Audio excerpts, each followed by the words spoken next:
Welcome to Studio M31. My name is Yves, and today my guest is David Packouz. How you doing, man? That is correct, yeah. You pronounced it well. Oh, thank you. Thank you. I'm doing well, thank you. David, can you tell us where you're from? I am from, I was born in St. Louis, Missouri. Okay. And when I was a few weeks old, I moved to Israel, Jerusalem, Israel. And Okay. when I was 8 years old, I moved to Miami. Wow. Yeah. Interesting. I've been around, yeah. When did you start singing or playing music? I started singing when I was a little kid. I'm one of 9 kids, and Wow, okay, big family. yes, and my mother sings very well, and my father sings very badly. So I think You probably get it only from your mom. some, of course. Only some of the kids, can sing well. So my father would always have me. Most parents sing their kids to sleep. I would. Mm-hmm. When I was going to sleep, my father would have me sing to him. Really? So, yeah. Well, now, would that put you to sleep? Eventually, I'd drop off. Okay. It was, I guess, the energy you spend singing. I mean, I wouldn't sing loudly, but I'd eventually trail off, and then I guess that would be how he would know that I was asleep, and he would leave. That's interesting. Yeah. So I've been singing as far back as I can remember. Do you remember when you started actually playing live, like in front of an audience? Or even singing? I would say, let's see, when I was 16, I started to play guitar, and until I was 18, it was just me playing for my friends. Just groups of us would hang out on the beach. Grab a guitar. Exactly. We'd just, kick back, relax, and we'd play songs. We'd all sing along. And the first show I played was I went back to Israel after high school, and I was 18 for 2 years to study there. And so the first show I played was in Jerusalem, at a small bar in Jerusalem called Mike's Place. I still remember it. That's an interesting name for a place there. Like there. Yes, in Jerusalem. It's actually place, it's run by an expatriate, an American guy. Okay. Named Mike. All right. Makes sense. And it's almost all of it is always American music. It's in the center of Jerusalem. David, you live in Miami. Yeah. Are there a few venues, maybe one venue in particular that you enjoy playing at, or? Yes, there's a few venues in Miami. I would say, the Vagabond is a great venue to play. Right. That was where I did my CD release concert. I played in the outside area where they have the fountain with the fire underneath it. It's really nice over there. Mm-hmm. And on Miami Beach, there's Jazzed, which is nice, small, cozy, but also people who want to hear the music. I'd say, is it near Little Haiti, Churchill's?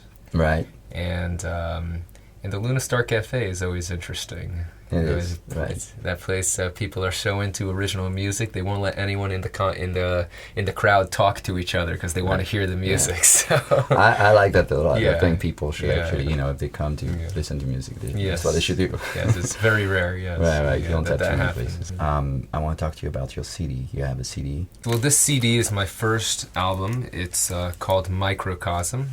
Okay.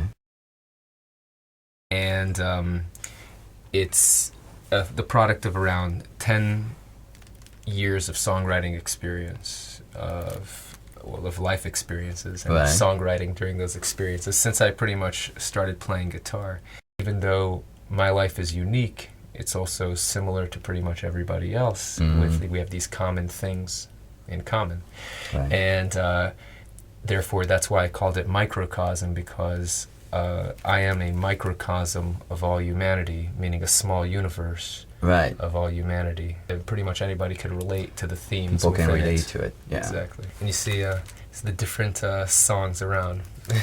You see each song has has a picture next to it. I put Visual, put a lot into the visual aspect of the album. I figure if almost nobody buys CDs anymore, so if you're gonna buy a CD, you better get something for it. You know, not just a one-page, you know, insert with who did what. You know, I want the lyrics. I want some album art, something to add to the song. So that's what you did. Yes, I spent a lot of effort and time making the album art for this song. There's a separate image for every song, which adds another visual element to the song. Right, another dimension. Yes. Sure. That's great. Are you going to do a song from that album? Yes. Tonight? Yes. Cool. Well, I only have Awesome. one album, but I will do it from this album. Well, I meant, you mean is the song yes, on the album? The song is on the album, yes. And what is the name of the song? The song I'm going to do is the second song, Wherever You Fly. And it was a song I wrote for my sister. She was getting married, and she's a pilot. And so that's where the song, you know, the song was about her leaving the family and going off to start her own family. And I thought it was very fitting. Absolutely, that, yeah. She's a pilot, so that's why I called it that. Great. Well, we're going to start by listening to you on that song, and then we'll talk a bit more about you and what you do. Okay, great. David.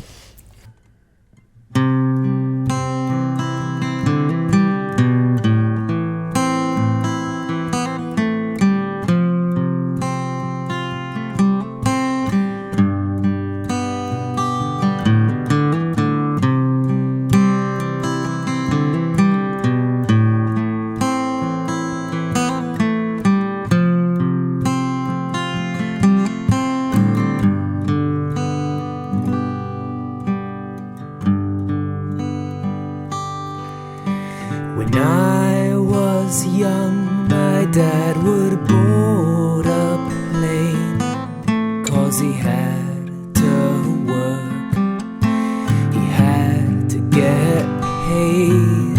It was hard on my mom when he was gone, but as he'd head out the door, I'd always hear her say, wherever you fly, I will be with you, thinking of you, loving you. Wherever you fly, you will be with me.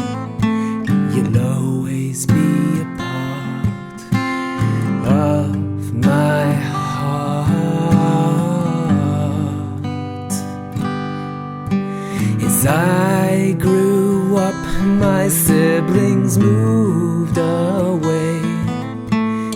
One by one, they had to go out on their own. Though I try not to cry as we'd say goodbye, one last kiss and a hug, I'd always say,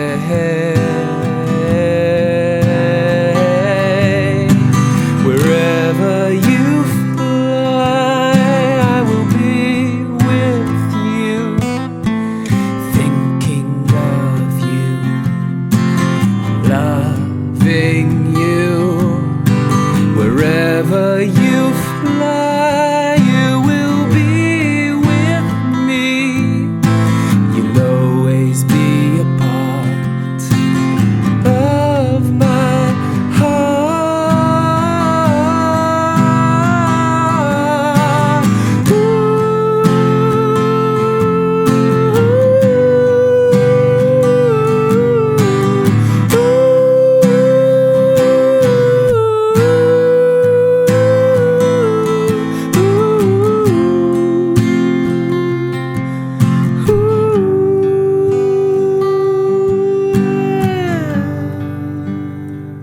Now the only time I see my whole family in one place is when we celebrate our wedding days. We look at our sister becoming a wife, about to start a new life. And to her we say, wherever you fly, we will be with you, thinking of you, loving you.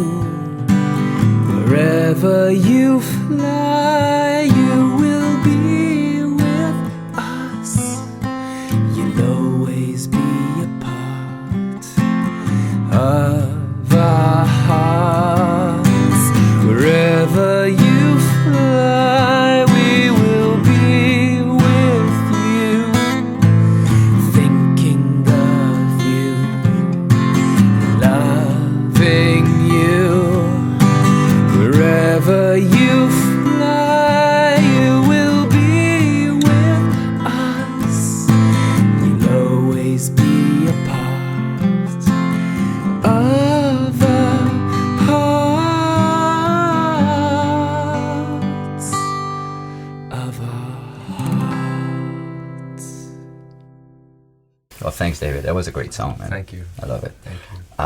And talking about that song, I'd like to know how you came about to write it, and at the same time, maybe you can tell us your writing process. Sure. Well, as I said before, that song was written for my sister. Her wedding was coming up, and my mother suggested that I write a song. Oh, okay. Very strongly suggested. Strongly, okay. And so I was trying to just think of a song to write for her, and I hit about the idea of, she's a pilot and she's leaving the family and, to start her own family. And so that's kind of gave me the theme. And the way I write songs is I usually just write poems. Okay. And once I'll write the poem, then I'll write music to it, and I'll write the melody. Okay. So I was actually I was near South Point Park in Miami Beach. Okay. And it is when I had this idea, and I had my guitar in the trunk, which I usually never keep in the trunk, but I was lucky to have it. It just happened to be there. Mm-hmm. And it was just like one of those flashes, I said, I got to write this right now. And so I grabbed the pen and paper, and I went out on those benches, which is facing the canal, which goes out into the ocean. Okay. You see the cruise ships going by. And I pretty much wrote the entire song within a space of 20 minutes. Another question I wanted to ask you, we're talking about, obviously, songwriting and singing and being a songwriter in South Florida. How do you feel about that? What do you think of the scene down here? Well, the scene is, it's got its good things and bad things, as I guess anything in life does. The bad thing about the scene down here is, especially in Miami, less so in Broward County and Fort Lauderdale, Hollywood area. In Miami, where I live and mostly play, it's much more focused on electronic club music and hip-hop, and it's mostly DJs in the clubs. There's very little live music in general. So it is a bit tougher for singer-songwriters and musicians in general to play. Right. But I guess you could say that that's also, it could be a good thing because there aren't that many musicians in general. Right. So it's not so exactly. The competition is the venues. There's less venues, but there's less people out there as well. Right. So kind of evens out. Yeah, it evens out, and that also gives it a more of a communal sense. I pretty much know almost everybody who's in the scene, which is very nice, and everybody knows each other. So it's kind of like being in a small town, even though we're in a big city. Right. Amongst Huge that, city, right. Exactly, amongst that, those circle of people who actually play instruments and write songs rather than just press buttons on a DJ box. Right. The one last thing I wanted to ask you is where can people find you if they're interested and they want to know where you're playing, they want to hear maybe more songs? Well, they can find me on my website, which is davidpackouz.com, and I'm on pretty much every social media outlet there is. Facebook, Facebook.com MySpace, / David Packouz, MySpace.com / David Packouz, YouTube.com / David Packouz, pretty much everywhere. Well, David, I think that's it. I really appreciate you taking the time to come and do this with me. Hopefully we'll see you again. Thank you. And that was David Packouz, and we'll see you next time. Thank you for Good night. watching.